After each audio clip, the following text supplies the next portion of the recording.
Estimado participante, en este segundo encuentro de la asignatura o unidad curricular estaremos abarcando conceptualmente todo lo relacionado con el proceso de departamentalización, punto de vital importancia en el área administrativa de toda organización como tal. Primero que todo, vamos a dar a grandes rasgos una idea de lo que significa el término departamentalización. Bueno, generalmente se considera como un agrupamiento eficiente y efectivo de los distintos puestos en unidades de trabajo significativas para así o de esta forma coordinar numerosos puestos, todo con la finalidad de facilitar la rápida realización de los objetivos de la organización como tal, independientemente, lógicamente, que del prototipo de estructura organizacional a la cual nos estamos refiriendo como tal. Ahondando un poco más entonces, ya teorizando, buscando lo que indican o dicen o opinan los autores expertos en el área, podemos dar como concepto de departamentalización un proceso por el cual se divide estructuralmente a una organización, combinando los puestos de trabajo en departamentos según ciertas bases o características comunes. Fíjense acá que los autores hacen referencia ya a la palabra o al concepto de departamento. Veamos entonces qué significa esto como tal. Se considera el departamento como un área, división o sucursal definido de una empresa sobre la que un administrador tiene autoridad para el desempeño de actividades, así como el logro de resultados específicos. Es decir, va un poquito más allá. La departamentalización es la técnica global definitiva, mientras que el departamento ya es el instrumento formal que permite así que la departamentalización se dé en cualquier prototipo de empresa como tal. Bien, visualizado esta primera parte, vamos entonces ahora a ver cuáles serían esas bases para establecer un departamento dentro de una empresa como tal. Acabamos de decir que independientemente del prototipo de empresa a la cual nos estemos refiriendo como tal. La primera, el tema que vamos a hablar es que los puestos de trabajo son partes independientes, aunque relacionados entre sí del trabajo total. Y número dos, como la segunda base para establecer un departamento, que es que el continuo incremento en el número de puestos de trabajo especializados de una organización hará que llegue un punto en el que una sola persona podrá coordinar eficientemente. Eso tiene sentido, ambos tienen sentido como tal. Primero que todo porque las actividades tienden a ser distintas. Entonces, el trabajo tiende también a ser independiente desde el punto de vista de objetivo como tal.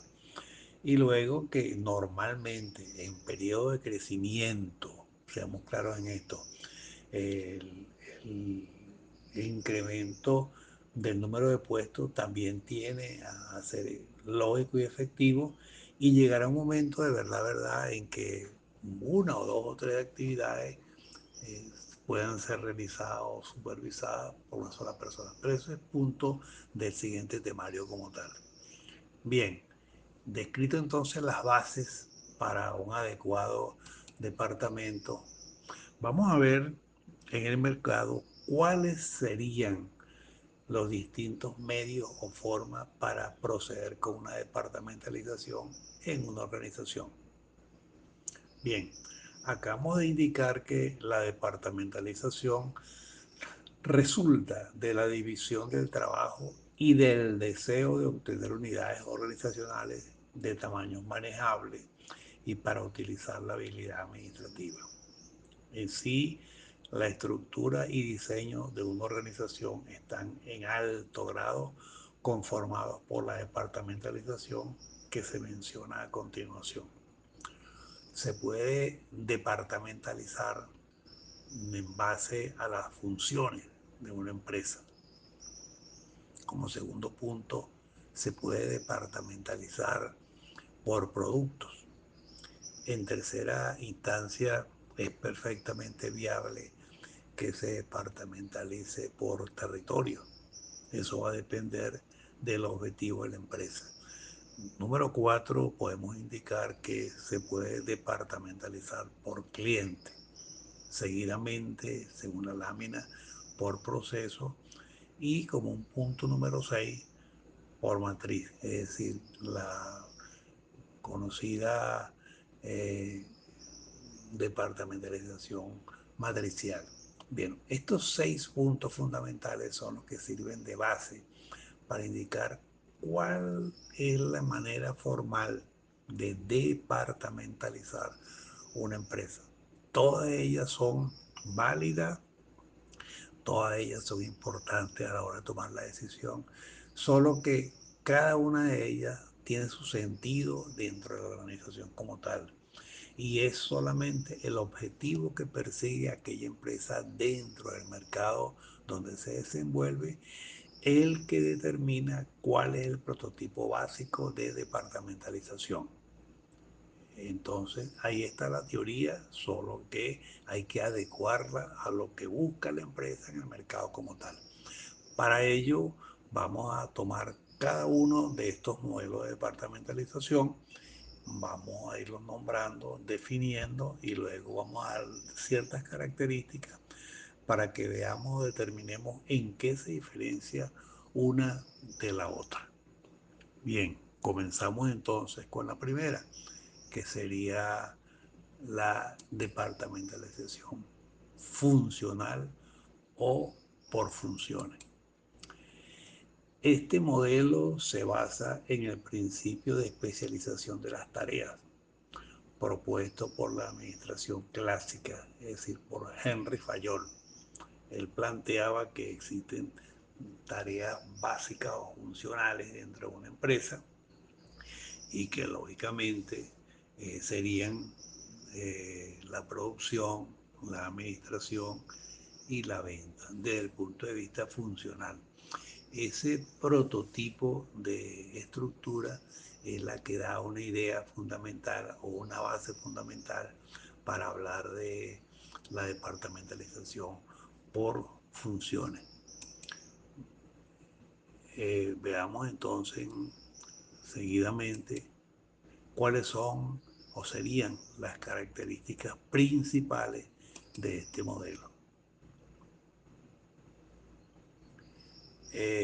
En este caso, los empleados que realizan funciones similares, es decir, como marketing, finanzas, ingenierías, administración, mantenimiento, recursos humanos, es decir, las tareas básicas que acabamos de significar que realmente existen en una empresa, estas se sitúan en el mismo departamento. Habrá entonces departamento de marketing o mercadeo, habrá un departamento de producción o de fabricación, un departamento de finanzas o de administración, un departamento de ingeniería, un departamento de mantenimiento, un departamento de recursos humanos y debajo de cada uno de ellos las consecuentes o lógicas subdivisiones dependiendo básicamente de lo que se persiga dentro de cada área fundamental. Ejemplo de ello, si estamos en ingeniería, lógicamente que habría que subdividirlo en líneas de producción, en control de calidad, etcétera. Si estamos en administración, lógicamente hablaremos de tesorería, cuenta por pagar, almacenes de productos terminados, compra, finanzas, etcétera, etcétera. Y así por el estilo. Si estamos en marketing o en mercadeo, estaremos entonces hablando de propaganda, de distribución del producto. Y si estamos en recursos humanos, lógicamente que deberíamos hablar de reclutamiento y selección, de adiestramiento, de evaluación del desempeño, etcétera, etcétera, etcétera. A eso se refiere. De igual forma, cada departamento tiene una gerencia, un representante, ¿verdad? Una persona que dirige, que reporta a su vez a la dirección general. En tercer punto, se enfoca básicamente en los recursos y habilidades necesarias para producir un resultado, más que el resultado final o el cliente como tal. Como pueden ver entonces, estos tres puntos, lo que es el agrupamiento por competencia, la jerarquización clara y bien definida y la orientación al input, son los que básicamente sirven de guía o caracterizan, y podemos decirlo así, a este primer e importante modelo eh, de departamentalización. De hecho, es el más común de todos como tal. Vamos entonces con el segundo grupo que hablamos, que es la departamentalización por producto. Podemos indicar entonces que este modelo organiza las unidades de la empresa en función de los productos o servicios que ofrece. En otras palabras, cada división actúa como una mini empresa que contiene todas las funciones necesarias, producción, venta, finanzas, para llevar ese producto específico al mercado. También, al igual que la funcional, tiene sus correspondientes características fundamentales que la distinguen de la anterior. Primero que todo, autonomía operativa. Es decir, cada unidad de producto tiene su propio gerente con autoridad sobre las decisiones tácticas. Segundo punto, el enfoque en el cliente. Permite adaptar el producto rápidamente a las necesidades del mercado. En tercera opción, la responsabilidad de las utilidades. Es fácil medir qué producto está generando ganancias y cuál producto pérdida, ya que cada departamento es un centro de costos totalmente independiente. Como pueden ver, jóvenes, el ejemplo clásico de este tipo de departamentalización es el de las empresas de alimenticias. Vamos a tomar como ejemplo, en este caso, puede ser Arremaven, que se me ocurre en este momento, a lo que funcionaba anteriormente en Maracay como era un telar muy importante llamado Flexilón, donde tenía tres áreas fundamentales de producción. Entonces la empresa funcionaba con tres gerencias totalmente distintas porque así lo pedía el mercado como tal. Entonces depende básicamente de lo que se persiga dentro de la empresa, dentro del mercado, perdón, como tal, el que determina este prototipo de departamentalización. Tenemos entonces hasta el momento dos grandes prototipos. Inicialmente la funcional, que le dije que era la más común de todas, y ahora la de por producto. Vamos a una tercera fase, también sumamente importante y de común uso en el mercado, es que la departamentalización territorial. Primero que todo, vamos a definirla y después igual vamos a ver las características fundamentales. Esta territorial es la división de la organización en unidades autónomas basadas en la zona geográfica. Puede ser por países, si es una multinacional, puede ser por regiones, si es nacional, o por ciudades como tal, que es el prototipo que vamos a visualizar hoy, permitiendo que cada unidad se adapte a las condiciones culturales, legales y económicas de su territorio. También, igualmente que las anteriores, tienen sus correspondientes pilares principales. El primer pilar fundamental o característica fundamental es precisamente la autonomía regional. Es decir, los gerentes de zona conocen mejor las leyes y costumbres locales que la oficina central. Número dos, logística cercana. Mejora la cadena de suministros al producir y distribuir cerca del consumidor final. Tercero, adaptación cultural. Permite modificar el marketing o el producto según los gustos de cada región. El ejemplo típico que les podemos tomar en consideración en este momento es las tiendas macro por departamento, donde existen en cada región formalmente establecido como tal y justamente respetando estos tres elementos que les acabo de indicar: una autonomía regional, una logística cercana y una adaptación cultural. Seguidamente vamos a estar hablando de la departamentalización por cliente. ¿Qué significa ella como tal? En este caso, la agrupación de actividades basadas en las características comunes de los clientes, permitiendo que la organización se adapte a las necesidades, comportamientos y requisitos específicos de cada segmento como tal. Al igual que las tres anteriores, también posee pilares o características principales que la diferencian de las anteriores como tal. Primero que todo, vamos a estar hablando de lo que es la segmentación del mercado. Es decir, la estructura maneja la división del mercado. Ejemplo, si son mayoristas, si van a ser minoristas, si van a ser representantes legales específicos dentro de un área como tal. O sea, se segmenta en base a la necesidad del mercado. Luego existirá una especialización en el servicio. Es decir, el personal desarrolla un conocimiento profundo de la psicología y las necesidades del cliente. De igual forma, tenemos como tercer característica fundamental la flexibilidad de la respuesta. En otras palabras, las políticas de precios, créditos y entregas pueden variar drásticamente entre los departamentos. Como pueden ver entonces, este otro modelo de departamentalización que difiere un tanto de las anteriores como tal, porque se adapta básicamente al modelo que estamos indicando como tal. Yo les podría dar como ejemplo comercial de este prototipo eh, la banca comercial.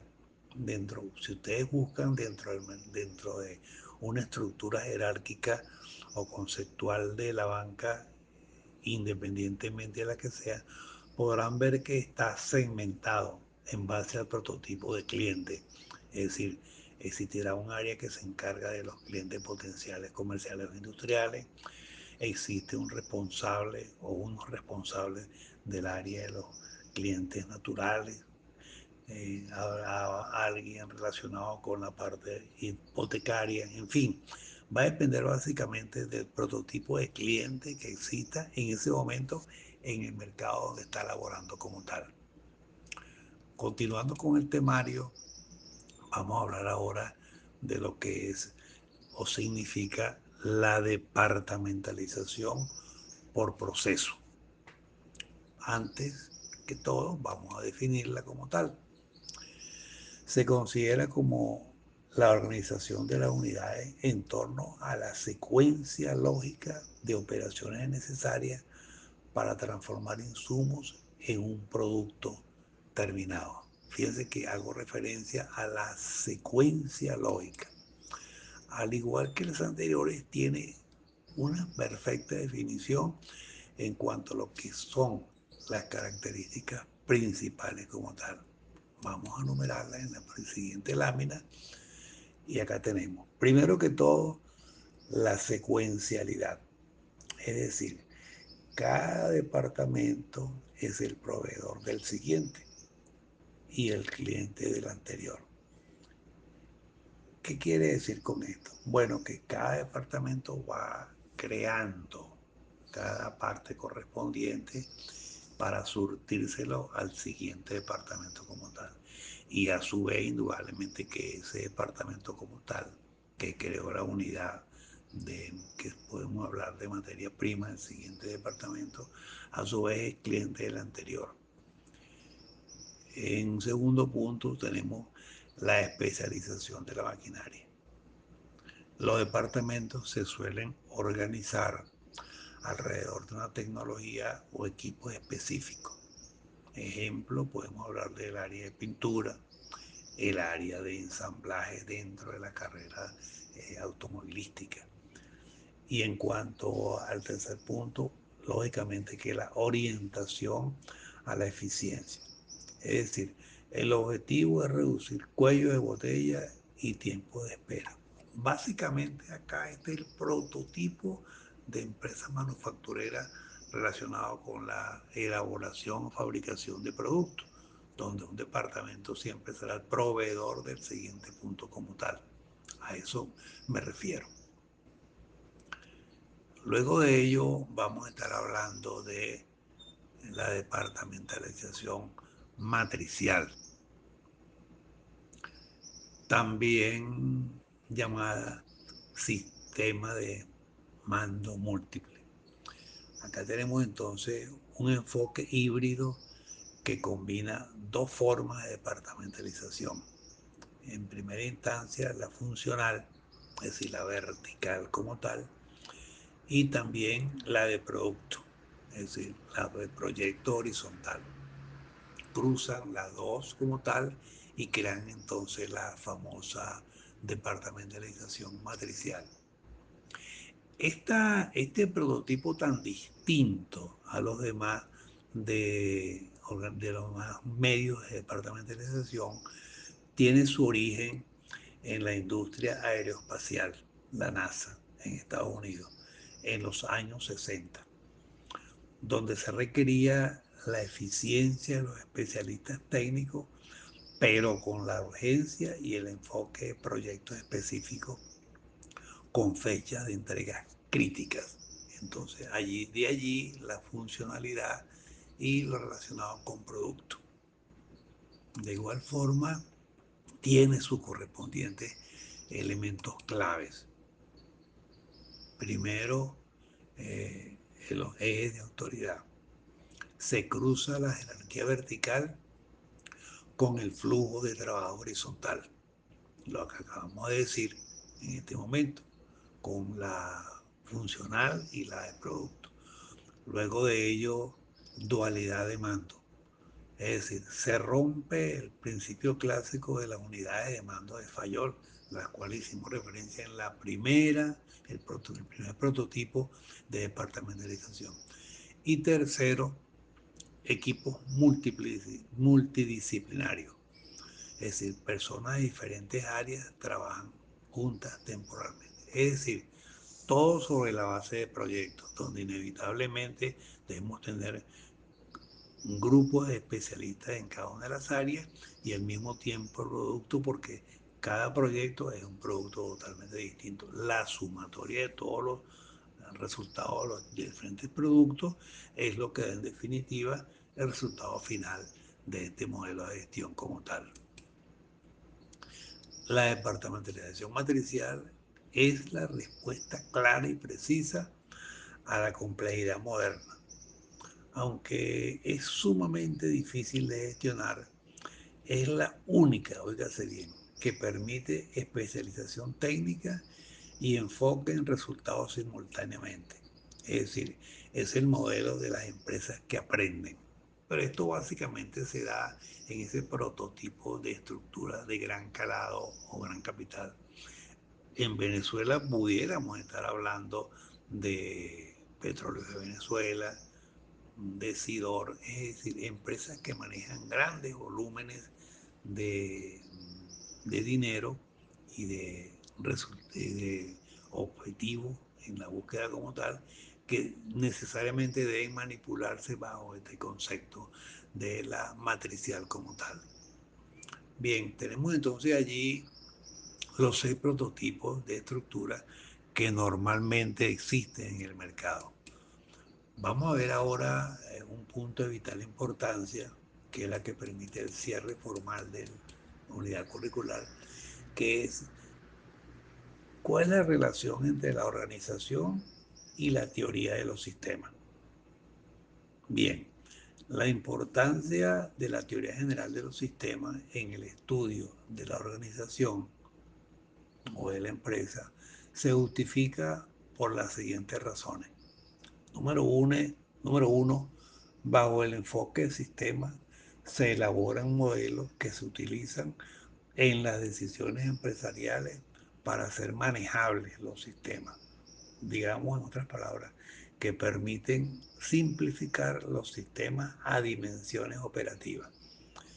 El segundo, visión totalitaria para la toma de decisiones, es decir, visión de la empresa como un todo de forma global. Y tercero, como un factor integrador. Estos 3 elementos, ¿okay? eh, el enfoque del sistema, la visión global y el factor integrador, es lo que indica o da pie a pensar que la organización está íntimamente relacionada con la teoría de los sistemas como tal. De hecho, el mercado, tanto público como privado, funciona bajo esta égida como tal. Todo se considera como un sistema. Tomen ustedes el ejemplo clásico de, de un ministerio, por ejemplo, donde tenemos una serie de actividades que abarcan el contexto global del mercado o del país como tal. Entonces, a eso me refiero con la parte de los sistemas. La organización como un sistema abierto. ¿Por qué es abierto y no cerrado? Bueno, la teoría básica dice que la organización constituye un modelo genérico de sistema abierto en vista de que está en constante interacción con su ambiente y alcanza un estado estable o un equilibrio dinámico en tanto conserve su capacidad de transformación de energía o de trabajo. De igual forma, o como segundo punto, la supervivencia del sistema no sería posible sin ese continuo flujo de entrada, transformación y flujo de salida. Y en tercera instancia, el sistema debe recibir la entrada suficiente de recursos que le permite mantener sus operaciones y también exportar al ambiente recursos transformados en cantidades suficientes para continuar con el ciclo. Vamos a verlo de manera gráfica como tal. Una empresa se mantiene en contacto con el factor externo, básicamente a través del contacto con los clientes, con los proveedores, con la banca comercial para efectos de operaciones como tal, con los organismos oficiales por la parte legal y o tributaria. Y entonces quiere decir que depende básicamente del factor externo, del ambiente externo para poder funcionar. Sin clientes no hay empresa, sin materia prima no hay empresa, sin organismos públicos no hay regulación formal para la producción y venta de los productos nuestros. Sin banca financiera o comercial en el contexto externo, no existirá financiamiento externo para la empresa. Quiere decir que es una interrelación entre la empresa formalmente con el ambiente externo que la rodea. Por eso se dice que la organización o la empresa siempre será un, un sistema totalmente abierto al contexto que la rodea. Bien, hasta acá entonces el temario fundamental de la materia y les recuerdo que cualquier problema que tengan, cualquier duda al respecto, deben tratarlo con el tutor a través del foro de anuncios, de dudas establecido o pautado en la plataforma virtual diseñada para ustedes por la Universidad Bicentenaria de Aragua. Por lo demás, muchas gracias y completamente a su orden. Éxito.